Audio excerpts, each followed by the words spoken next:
¿Cómo estamos, chicos? Muy buenos días, gusto poder saludarlos. Entramos a agosto. Agosto.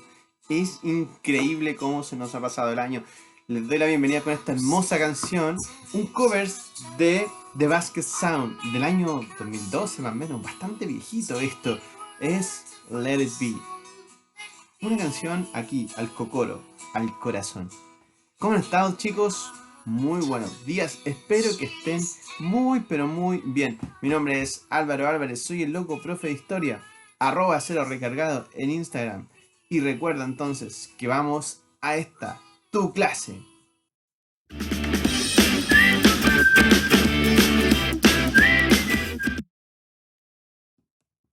Oye, ¿cómo está? Tenemos hasta intro ahora, pues estuvo buenardo. Buenardo. Ya, chicos, muy bien. Gusto de poder entonces estar un día más con ustedes. Esta es la clase número 7 de la unidad 2, donde estamos viendo entonces el proceso de independencia de Chile y cómo se fue construyendo la nación del sexto año básico. Bien, que en ese sentido yo te doy la bienvenida, espero que estés sumamente bien, que estés en tu casa, que estés tranquilo, que estés ya bastante contento quizás con lo que está pasando en el sentido de que tenemos la oportunidad de estar en familia, tenemos la oportunidad de quedarnos en nuestras casas, de estar protegidos. Hay que entender que esto no es un encierro, ya hay que entender que no es un castigo, sino que es una medida de protección. Y por esa misma razón entonces es que nosotros los profesores seguimos haciendo esta clase a distancia para que tú la puedas ver cómodo en tu casa, ya para que puedas ver estos videos, para que puedas ver también tus apuntes, para que puedas ver los PPT y de esa forma entonces tú puedas siempre estar ahí aprendiendo. Bien, y que no sea la pandemia este impedimento para poder entonces seguir trabajando con tus contenidos. Bien, mi nombre es Álvaro Álvarez, soy el loco profe de historia. Si estás viendo esto es desde el canal de YouTube, recuerda que esto es un video, tú lo puedes poner pausa, lo puedes llevar atrás, lo puedes adelantar, puedes hacer exactamente lo que tú quieras, ¿bien? Y si estás viendo esto desde Classroom, recuerda que también está tu material, está también el video y también te voy a dejar la actividad para que tú la puedas descargar. ¿Cómo estamos? Bien, excelente. Vamos a comenzar entonces con la clase del día de hoy. Bien, recuerda que tal como te dije, era un video. Le puedes poner pausa para poder ir tomando tus apuntes y luego de eso entonces vamos a ir avanzando. La clase de hoy es Bases políticas de los gobiernos conservadores. Bien, ese es el título, le pones la fecha donde estás tomando también apuntes de esta clase y vamos a ver entonces a ver cuál es el objetivo, el target. Oye, a todo esto, buena mi polera. Estoy haciendo tiempo para que ustedes puedan anotar ahí. El objetivo, chicos, es el pensamiento italiano y los alcances políticos de la Constitución y el primer gobierno. Aquí está, este es su libro de clases. Esta es mi versión, sí, yo no sé si la de ustedes es amarillo, pero aquí está el libro de clases, ¿ya? Y esto lo van a poder encontrar en la página 74 y 77 de su libro, ¿bien? Entonces, entre esas páginas vamos a ver parte de lo que sale aquí el día de hoy. Yo te voy a profundizar en algunas ideas, pero que en este caso ahí están, de la página 74 a la 77 de un libro, está ahí, ahí. Aquí está.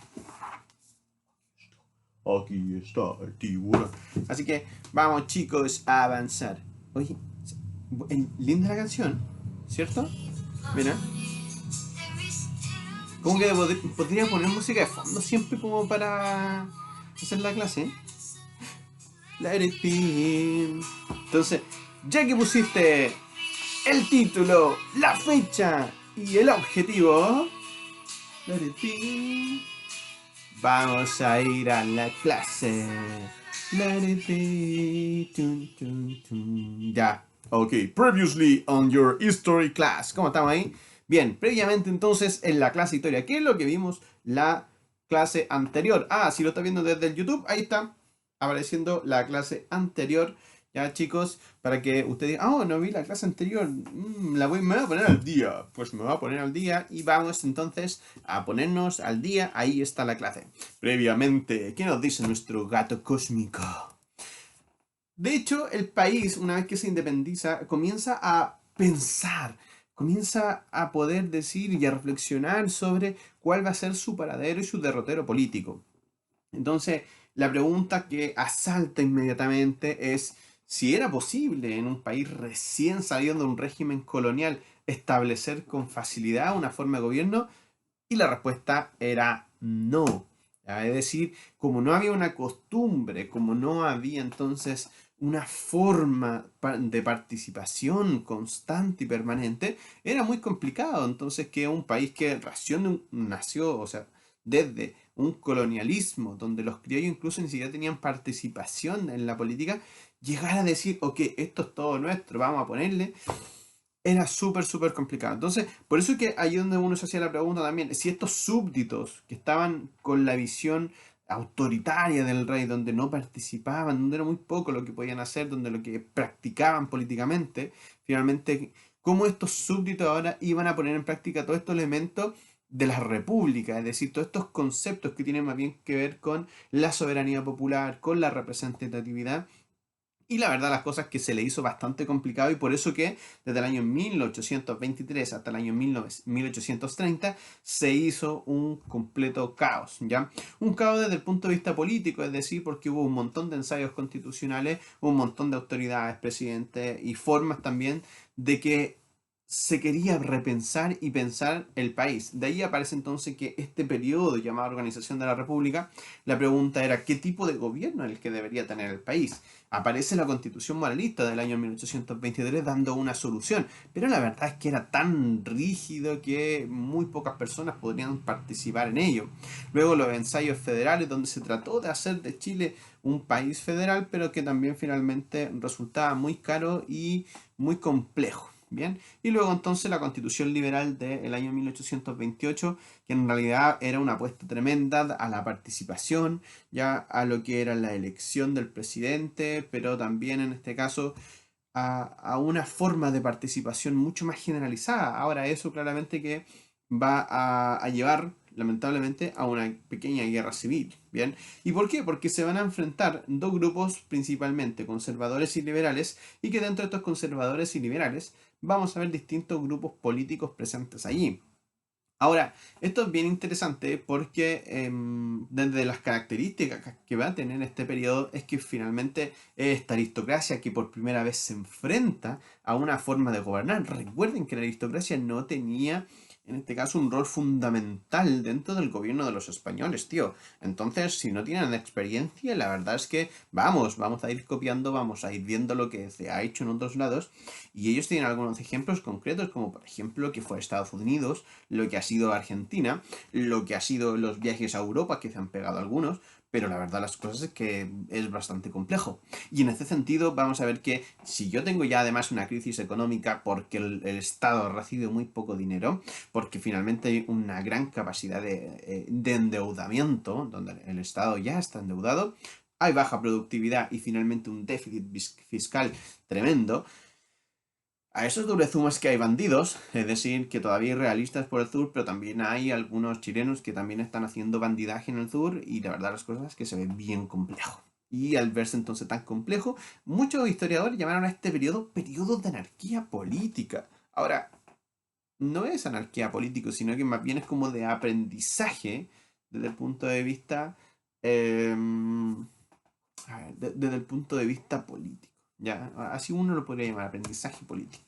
Y aquí es donde vamos a ver a nuestros compadres aquí, todos enfrentados unos con otros, donde habían estos cinco grupos que se repartían entre conservadores y liberales. Entonces, entre los conservadores que están arriba tenemos los o'higginistas que creían que O'Higgins era el Salvador, era el Mesías, que debería entonces volver a Chile y poner todo esto en orden. Ahora, porque recuerden, O'Higgins decía, Chile no está preparado para la participación de todos y por eso necesitan un poder fuerte. Ok, listo, eso lo decía O'Higgins.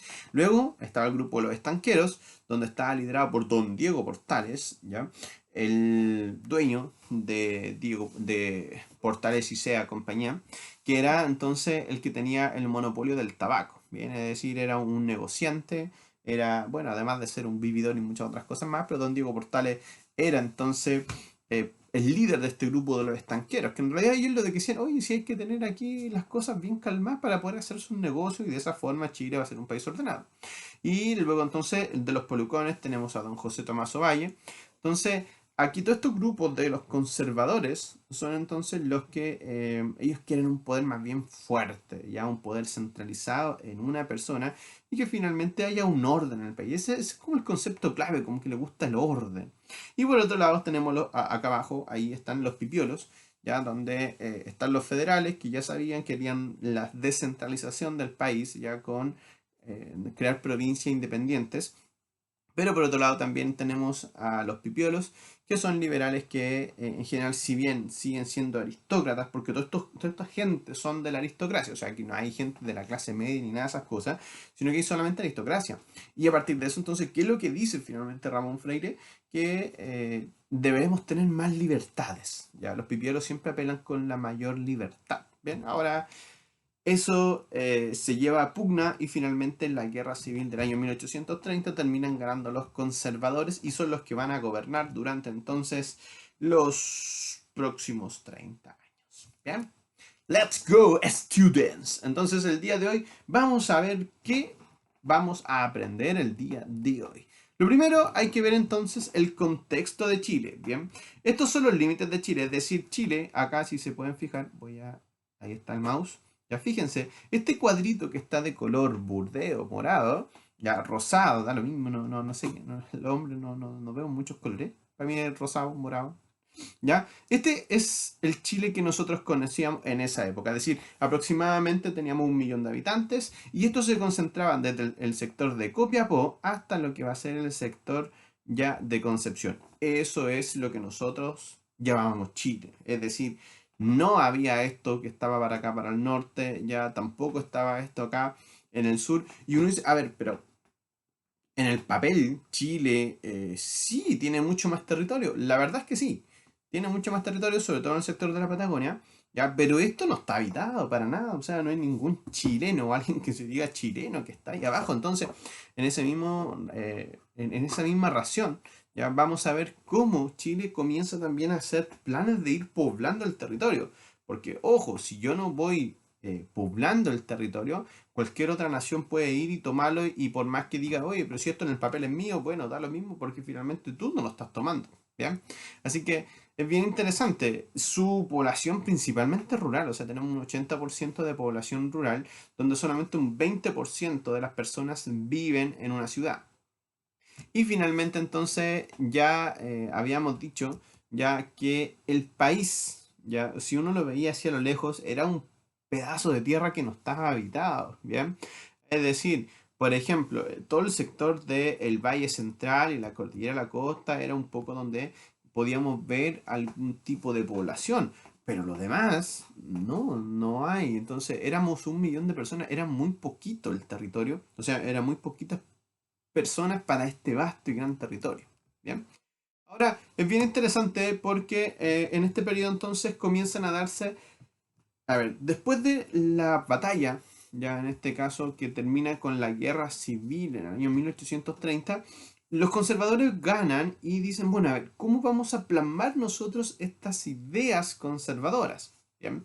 Y a partir de eso entonces vienen las ideas de Portales que buscan finalmente darle una estabilidad a Chile. ¿Bien? Entonces, Diego Portales dice, a ver, ¿cuáles son las ideas que yo tengo? Por ejemplo, primero el concepto del orden, es decir, que aquí si hay un despelote, si hay un desorden, si hay alguien que finalmente no, no, no sirve en este caso el desorden. Y por esa misma razón tiene que haber un autoritarismo, es decir, una persona que mande, que tenga facultades plenas y que diga, oye, esto es lo que se hace y que finalmente estos pequeños grupos que querían hacer desorden y que no dejaban, ya, chao, ellos se eliminan. Finalmente, este autoritarismo, donde la autoridad es la que tiene que imponerse, es lo que Diego Portales decía que no iba a generar el orden. Ahora, esto es bien interesante porque él dice que no cualquiera puede ser ya autoridad. Y para ser autoridad ya había que tener probidad. ¿Qué significa probidad? O sea, ser buena persona, no ser de los que roban, ya. No, siempre tiene que ser una persona intachable que participe en política. Moralmente intachable, o sea, que nunca alguien puede decir, oye, este está curado, oye, este le gusta ir a lugares que... No, para nada. ¿ya? Y esto es bien interesante porque hablas de esta impersonalidad de los cargos, es decir, que el cargo es distinto a la persona, ¿ya? Pero la persona tiene que ser intachable, ¿bien? Es bien interesante, por ejemplo, de que siempre haya una oposición, ¿ya? Es decir, que esté un gobierno, pero también esté una oposición, porque de esa forma se mantiene un equilibrio, ¿ya? Que las Fuerzas Armadas no se metan en la política y finalmente este carácter pedagógico del Estado, porque, vuelvo a insistir, las personas no tienen entonces experiencia política. Y como yo no tengo experiencia política, el Estado tiene que enseñarle a las personas cómo finalmente deben comportarse, pero también cómo deben aprender a participar en política. ¿Bien? Entonces, más incluso en algún momento Diego Portales va a pedir que, por ejemplo, las chinganas se cierren. O sea, a ese nivel. Es decir, las personas no podían andar copeteándose, no podían curarse, porque finalmente eso llevaba al desorden, llevaba a los desmanes. Y así suma y sigue. Entonces, la gran pregunta era, bueno, ¿y esta idea de Diego Portales, dónde las vamos a plasmar? Pues aquí, en la Constitución del año 1833, donde todo este ideario de Diego Portales ya va a ser plasmado. Ahora, Diego Portales no es presidente, ni tampoco lo va a ser. Es decir, a lo más va a llegar a ser un ministro, pero en realidad es un negociante, es un comerciante. Él siempre decía que no le interesaba la política, porque para ser político uno tenía que ser intachable, tenía que ser una persona moralmente correcta. Y él no se creía, en este caso, capaz de poder ser parte del gobierno, en este caso como presidente, por una sencilla razón, porque a él le interesaba más su negocio, más que en este caso ya la política. Allí aparece entonces don Mariano Egaña, quien va a ser el redactor de esta constitución, y esta constitución ahí está, tiene 168 artículos, ¿ya? Pero ¿qué es lo importante? Primero, define el gobierno ya a través de un régimen representativo, ¿ya? Y que la soberanía va a residir en la nación. Y ahí uno dice, bien, o sea, no somos una monarquía, es decir, que la soberanía reside en los ciudadanos. Perfecto, está todo súper bien. Dice que el Estado es un Estado unitario y es un gobierno republicano, es decir, muy bien, es decir, que el Estado no tiene federaciones, es decir, que no va a tener provincias distintas de otras, sino que el gobierno es único a lo largo de todo el país. Ok, ahí vuelvo a insistir que no hay ideas conservadoras, por sobre las federales, ¿ya? Y luego entonces es un gobierno republicano donde las autoridades van a durar un tiempo determinado. Recuerden el concepto republicano que tiene que relación más bien con la duración de los cargos, ¿ya? Y ahí entonces aparece el problema, porque aquí hay un sistema electoral censitario, es decir, quiénes son los que van a poder elegir o sufragar las autoridades, solo aquellos que finalmente tengan una propiedad, un bien raíz, ya o cierto capital. Es decir, solamente aquellos que tienen dinero van a poder entonces ser los ciudadanos. Y ahí donde hay uno dice, wow, ya, entonces, ¿qué quiere decir? ¿Que no todos son ciudadanos? No, claramente que no, ¿ya? Y eso es el sistema electoral censitario. Quienes además podían participar solamente los varones, sí, se excluyen las mujeres, ¿ya? Perdón, varones mayores de 25 años o de 21 si es que eran casados. O sea, yo estaba casado a los 20, a los 21 ya podía ser ciudadano, ya siempre y cuando, por un sitio, acreditara yo algún capital o en este caso alguna propiedad. Y los mayores de 25 años que también pudiesen entonces acreditar lo anterior. Y acá viene otra cosa bien interesante. La religión católica apostólica románica es la única del Estado, es decir, es la religión oficial del Estado y se va a excluir el ejercicio público de cualquier otra religión. ¿Qué significa eso? Que ninguna otra religión, ni protestante, ni musulmana, ni ninguna otra, se puede practicar de manera pública en Chile.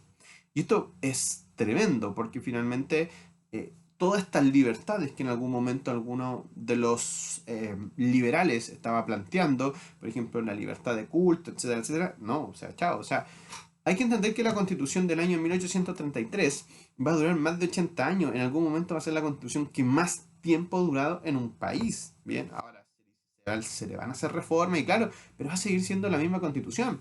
Entonces, en ese sentido vamos a ver que la Iglesia Católica va a tener un poder tremendo dentro de lo que va a ser entonces la sociedad chilena gracias a la constitución del año 1833. Ahora, ¿por qué? Porque Diego Portales decía, o sea, hay pilares con los cuales yo tengo que afirmar un gobierno y uno de esos pilares va a ser la Iglesia Católica, ¿ya? Entendiendo que la gran mayoría de los chilenos era católico, era creyente y era católico, ¿ya? Ahora, Luego de eso decía que el periodo presidencial duraba 5 años, 5, solamente 5, pero que podía ser reelegible por una vez de manera inmediata. Es decir, aquí es donde aparecen estos gobiernos de los decenios, es decir, gobiernos que van a durar 10 años. ¿Por qué? Al igual como pasa en Estados Unidos, es decir, duran 5 años y pueden ser reelegidos al tiro y entonces con eso suman 10. ¿Ok? Ahora, esto es bien interesante porque si bien está el poder ejecutivo y el poder legislativo separado, en este caso uno de otros, ¿ya? El ejecutivo podía, bueno, trabajar con sus ministros, los ministros incluso también podían ser parte del poder legislativo, ¿ya? Y en este caso tenían un equilibrio. Y esto es bien interesante porque en esta primera parte, la constitución del año 1833 no es ni presidencialista, ni tampoco en este caso congresista. Es decir, es una constitución que está en equilibrio. Pero ojo, si uno la ve desde el punto de vista del papel, es más, en este caso, congresista que presidencialista. Y eso es muy importante porque en algún momento eso lo van a ocupar después, mucho más adelante, los grupos contrarios al presidente. ¿Bien? Ahora, y por último, al presidente le daba facultades extraordinarias en caso, por ejemplo, de guerra, de conmoción interior, ya, y pudiendo decretar entonces este estado de sitio de acuerdo entonces a la realidad que esté sucediendo en el momento. Y esto es bien interesante porque si en algún momento yo tengo, por ejemplo, una crisis o alguien que esté en contra de mi gobierno, yo perfectamente puedo decretar estado de sitio, saco a los militares y dejo la barra. ¿Ok? Entonces el presidente tenía ese poder, ¿ya? De poder decretar en este caso este estado de sitio. Ahora la pregunta es, ¿con cuánta liviandad podría uno decretarlo? ¿Ya? Pero está, o sea, en el papel está. Ahora, entonces, en ese sentido, y el resumen general según la idea de Portaliana, dice cómo se tiene que en este caso organizar este país. Y ahí está la solución de Portales, que finalmente las libertades deben limitarse, sobre todo, por ejemplo, lo vimos en la libertad de culto, ¿ya? Y tengo que tener un poder ejecutivo, un presidente con amplias atribuciones, un gobierno fuerte, centralizado, que restablece el orden, nada de andar ahí con el desorden, que andar con las chinganas, que andar aquí dando jugo en la noche, no, chao, ¿ya? Bueno, también igual hay un concepto que la doctrina Monroe, que es esta cosa de que todos los hermanos tienen que ser en una cosa que Estados Unidos quiere hacer, donde quieren imponer su ideología, es decir, Estados Unidos quiere finalmente ser el papá de todos los países de Latinoamérica, y Portales dice, no, pues si nosotros, ¿por qué tenemos que ser, en este caso, menos que Estados Unidos? ¿Ya? Y finalmente entonces se hace la constitución del año 1833. ¿Bien?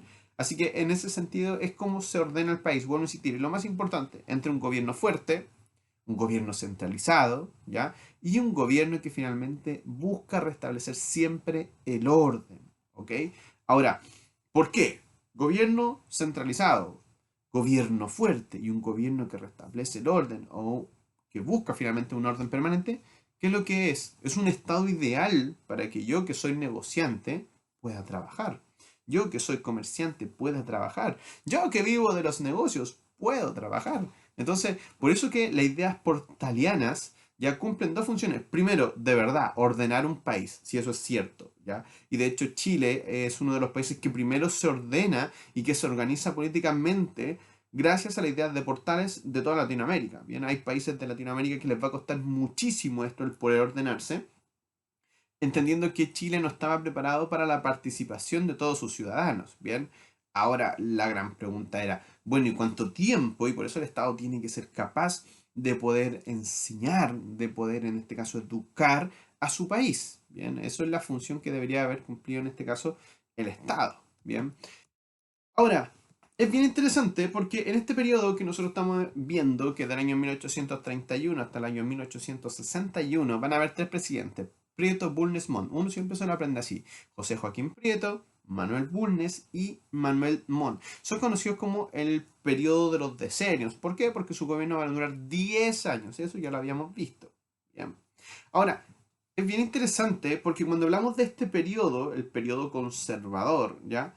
Hay gente que le llama, o hay historiadores que le llaman de distintas formas, ¿bien? Por ejemplo, le llaman república autoritaria. ¿Y por qué le llaman república autoritaria? Porque finalmente el régimen político era un régimen autoritario, es decir, el presidente era el que mandaba en todo el país, ¿bien? Entonces hay historiadores que le llaman república autoritaria. Ahora también hay otros historiadores que le llaman orden aristocrático, ¿bien? donde finalmente se hace alusión en que el grupo político que finalmente tenía el poder era la aristocracia. Entonces, hay historiadores que le llaman orden aristocrático. Y luego entonces la época de organización. Otros historiadores se le llaman la época de organización y yo lo pongo más grande porque es lo que es. Yo creo que en realidad esto es una época de organización, ya donde claramente vamos a ver que este orden que Diego Portales buscaba va a generar estabilidad política, va a generar crecimiento económico, va a generar desarrollo cultural y se va a comenzar a consolidar la soberanía del territorio. Y eso lo vamos a ver hasta el año 1891 aproximadamente, que es donde termina este periodo conservador y es como la época de la organización política. Bien, es donde vemos que Chile está creciendo y está madurando. Ahora, eso es súper importante, ¿bien? Porque entonces dentro de este periodo, bueno, insistir, Chile empezó de cero. Entonces, como empieza de cero, hay que comenzar a hacer todo nuevamente, ¿ok? Y vamos entonces a ver cómo el primer presidente hace o lleva a cabo este ordenamiento. El primer presidente, don José Joaquín Prieto, que ya lo habíamos visto, había sido entonces el vencedor en esta lucha contra los liberales y él entonces va a ser destacado presidente de este primer periodo. Bien, ahora es bien interesante porque aquí no solamente está lo que hace el presidente, por ejemplo, va a tener como colaboradores ya a don Diego Portales, ya va a tener como colaborador a don Manuel Rengifo, ya, y de hecho este último es súper importante porque Manuel Rengifo es apodado en la historia de Chile como el mago de las finanzas, o sea, es un caballero que finalmente lleva a cabo una gestión, ya, tremenda, donde finalmente hace que Chile comience entonces a tener recursos económicos. Y uno dice, ya, ¿en serio? Sí, porque recuerden que hasta este momento Chile estaba pero con un déficit fiscal horrible, no teníamos dinero, andábamos endeudados con puros perros flacos, ya, así que don Manuel Rengifo va a ser el salvador de las finanzas, ¿bien? Ahora, después va a tener otras personas como por ejemplo don Joaquín Tocornal, sí, que no tiene nada que ver con don Toco, ahí, ¿ya? Y es bien interesante porque él se va a encargar de terminar y de pacificar más bien al sur de Chile con todas estas montoneras que había. Y además de eso, con los bandidos como los Pinchiria, ya, ahí estaban los Pinchiria, ya, o los Pincheira, que ellos eran unos bandidos que estaban entonces en el sur, ¿bien? Y es bien interesante porque entonces, bueno, insistir, lo más importante en este momento era el orden, o sea, nada del bandidaje, nada de los malulos, ni nada de esas cosas, y Don Toco, ahí Joaquín Tocornal, fue quien llevó a cabo esta misión. Bien, desde el punto de vista, en este caso, de la reforma, vuelvo a insistir, era un Estado que debía educar. Bien, le realizan reformas, por ejemplo, al Instituto Nacional, ya, es decir, donde finalmente no solamente se arregla la infraestructura, sino que también se organiza mejor a los profesores, ya, y se contrata a extranjeros capísimos, como por ejemplo Claudio Gay, ya, y Andrés Bello, quienes van a trabajar, vienen a trabajar acá en Chile y van a hacer un aporte tremendo, y que de hecho cuando veamos los aportes de los extranjeros, vamos a ver que, wow, o sea, Claudio Gay y Andrés Bello son de verdad, si bien son extranjeros, ya el aporte que finalmente hicieron a Chile fue tremendo. ¿Bien? Ahora, ojo, no por nada Andrés Bello sale en el billete de 20.000 pesos. Bien, es decir, algo tiene que haber hecho. Bien. Y luego entonces es bien interesante porque de hecho don Joaquín Tocornal finalmente va a también desde el punto de vista del ámbito de la educación ya a crear la escuela de medicina, obstetricia, ya y crear entonces las juntas de salud pública y las juntas de beneficencia donde finalmente después vamos a tener también a Lorenzo Sassi y Guillermo Blest que van a trabajar y se crea el Ministerio, en este caso, de Justicia y de Instrucción Pública, es decir, como un Ministerio de Justicia junto con el de Educación. Y a partir de eso, entonces uno dice, wow, o sea, de verdad que el Estado se está haciendo cargo de poder educar a las personas. ¿Bien? Y allí entonces vamos a ver que desde el punto de vista económico, durante todo este periodo, va a haber el descubrimiento del mineral de la plata. Entonces se descubre Chañarcillo por mano, en nombre en este caso de los hermanos Godoy, donde está Juan Godoy, José Godoy y José Miguel Gallo, ¿ya? Entonces es bien interesante porque a través de lo que va a ser el mineral de Chañarcillo, el Estado va a comenzar a tener plata, ¿ya? Es decir, dinero, le van a llegar entonces acá los impuestos de esto y además de eso vamos a ver que estas familias se van a comenzar a enriquecer en base a la minería y vamos a comenzar a ver que Chile comienza entonces a tener una mirada más minera. Y eso es súper interesante, porque eso significa entonces que desde este punto, desde este momento, nos estamos transformando en un país minero. ¿Ok? Ahora, después va a ser descubierto también, en este caso, el mineral de Tamaña, donde ahí don José Tomás Urmeneta ya va a ser uno de los chilenos más ricos en su momento, va también a participar en la construcción, en este caso, del ferrocarril, y finalmente entonces a hacer una fundición, y comienza todo este periodo donde estos grandes personajes que se van a hacer ricos a través de la minería, ya van a ser protagonistas no solamente desde el punto de vista económico, sino que también desde el punto de vista, chicos, ya político. Es decir, si yo estoy haciendo aporte, en este caso económico, a Chile, ellos también van a querer buscar participar en política. ¿Para qué? Para finalmente siempre generar este orden para poder seguir trabajando los negocios.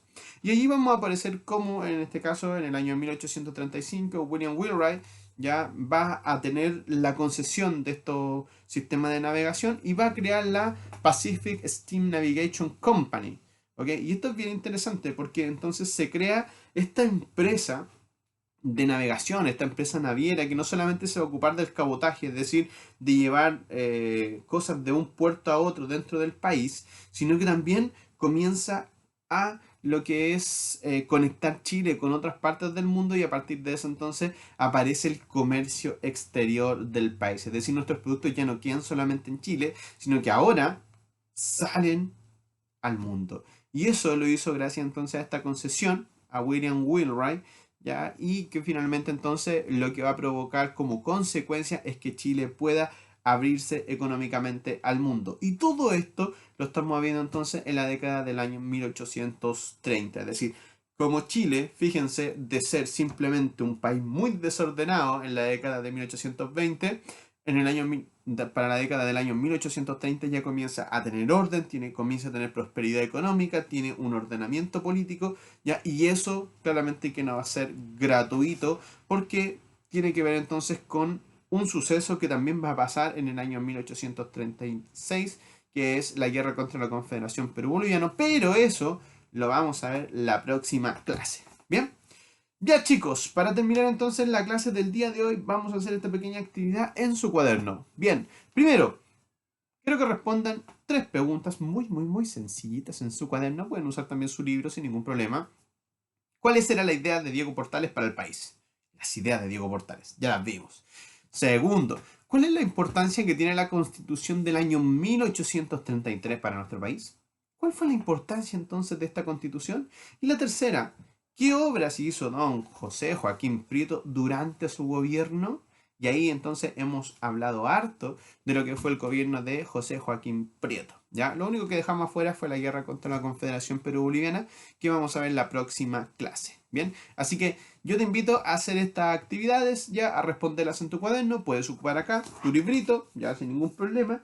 Bien, y entonces espero que te haya gustado la clase del día de hoy, donde vimos estas bases políticas de los conservadores, bases que se dieron a través de lo que fue entonces la Constitución del año 1833 en base a las ideas de Diego Portales. Es decir, estas bases políticas de los gobiernos conservadores fueron las que don Diego Portales tenía sentada como ideas y que se plasmaron entonces en este documento del año 1833, para nosotros es conocida como la Constitución del año 1833, y que sirvió para que finalmente se mantuviera un orden, un poder ya establecido ya dentro de nuestro país y que finalmente va a haber, y ya lo vimos, ya cómo se comienza a llevar a cabo un gran desarrollo tanto en lo económico, en lo político, ya y también en lo educacional en el primer gobierno de José Joaquín Prieto.